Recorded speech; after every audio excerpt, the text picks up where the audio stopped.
तो ये आज हम करेंगे मूविंग कोयल गैल्वेनोमीटर। ठीक है, तो ये होता है क्या, this is a device which use to detect a very small value of current and its direction.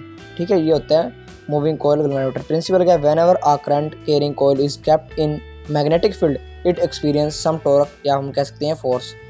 तो भाई कंस्ट्रक्शन अब करते हैं। कंस्ट्रक्शन में भाई सबसे इंपॉर्टेंट है डायग्राम। ये डायग्राम अच्छे से भाई याद कर लो।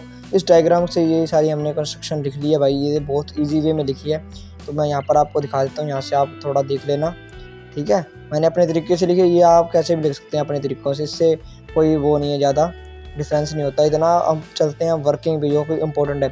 तो वर्किंग में when current is passed through the coil, जब होगा तब क्या होगा, टॉर्क इक्वल्स टू होएगा BINA साइन थीटा, या हम शॉर्ट में कह सकते हैं बिना साइन थीटा। ये हमारी मान लो ट्रिक हो गई, बिना sine theta. But theta 90 degree है और 90 डिग्री पे साइन थीटा कितना 1, तो हम 9 लिखें उसको, तो हमने छोड़ दिया कल्ला बिना BINA।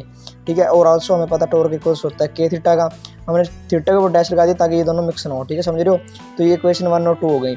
तो फ्रॉम इक्वेशन 1 और 2 से लिख सकते हैं, इन दोनों को इक्वल कर सकते हैं। देखो भाई इक्वल हो रहे हैं क्योंकि टॉर्क इक्वल है, तो ये हमने इनमें दोनों में इक्वल कर दिए। तो यहाँ से हमने K की वैल्यू निकाल ली, थीटा की वैल्यू सॉरी। तो ये देखिए यहाँ K डिवाइड में आ गया, तो थीटा की वैल्यू आ गई। तो हमने क्या किया, BNA/K को अलग कर लिया और I को अलग, और इसको हमने G के बराबर लिख दिया। अब हम बस यहाँ पर लास्ट में यहाँ थीटा इज डायरेक्टली प्रोपोर्शनल हो गया I के।